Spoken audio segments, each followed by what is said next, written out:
اللہ الرحمن الرحیم۔ السلام علیکم ناظرین، پروگرام سجاد میر کے ساتھ میں ہوں آپ کا میزبان جفات باقر۔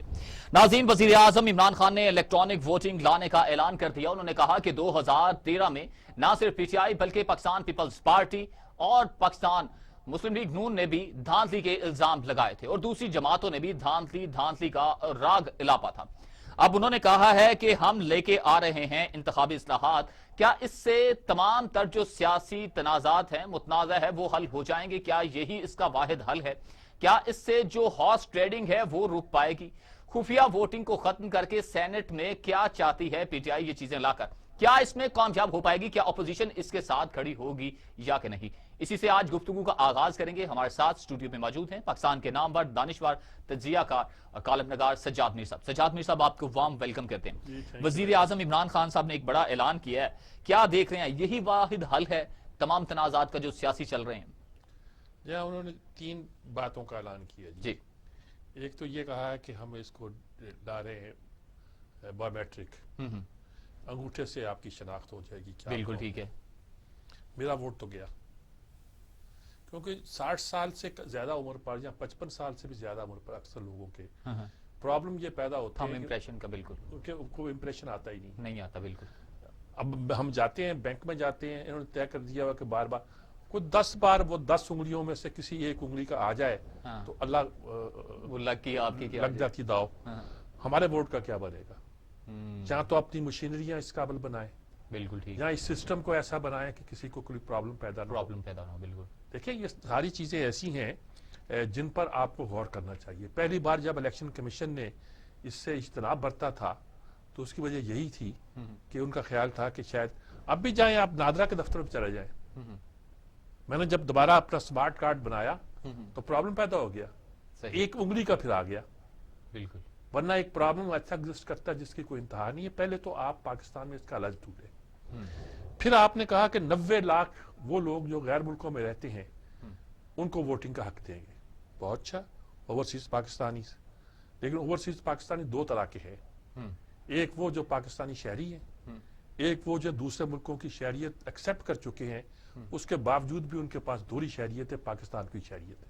بالکل صحیح ہے۔ اچھا، ایسے لوگوں کو بھی اگر آپ ووٹ کا حق دیں گے تو انہوں نے تو امریکہ سے لالٹی کا بھی حلف اٹھایا ہے، برطانیہ کی ملکہ سے بھی لالٹی کا حلف اٹھایا ہوا ہے، ان کو کیسے ووٹ کا حق دیں گے؟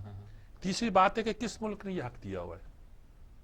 مثال کے طور پر ہندوستان نے تو یہ دیا ہے کہ آپ ملک کے اندر آئیں، آ کے ووٹ ڈال دیں، آپ کی پریزنس ضروری ہے ملک۔ اچھا، باہر بیٹھ کے جب آپ ووٹ ڈالیں گے تو پہلے تو اس بات کو طے کریں کہ یہ پراپر طریقہ ہے۔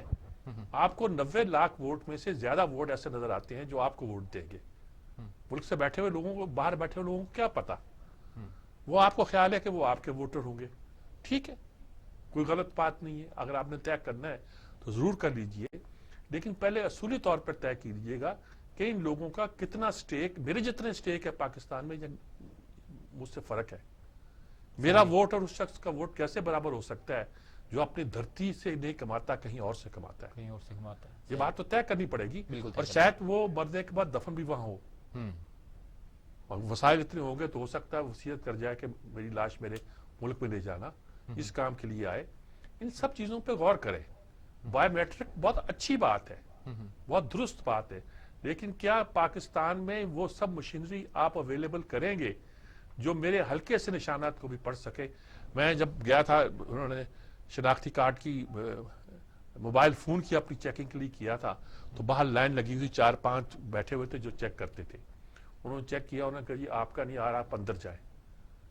وہ اصل میں بھی نہ آیا، پھر ایک صاحب نے اچھی طرح وہ سویپ لے کر میرے انگوٹھا صاف کیا، یہ کیا، اور پھر جب کیا تو آ گیا، کہنا یہ آ گیا خوشی کے مارے اس کے بھی۔ تو یہ سارے پرابلم یہاں پیدا ہوتے ہیں، اس کا کوئی حل ڈھونڈا جائے۔ صحیح، اس کا یعنی کر لینے سے فرق نہیں پڑتا، یعنی کہ وہ ووٹنگ والے دن تو آپ کا دوبارہ وہ کریں گے نہیں، بس ٹھیک ہے، نہیں ہوا۔ تیسری بات کون سی کہی انہوں نے؟ سینٹ کے الیکشن کو اوپن ووٹنگ کرائی جائے گی۔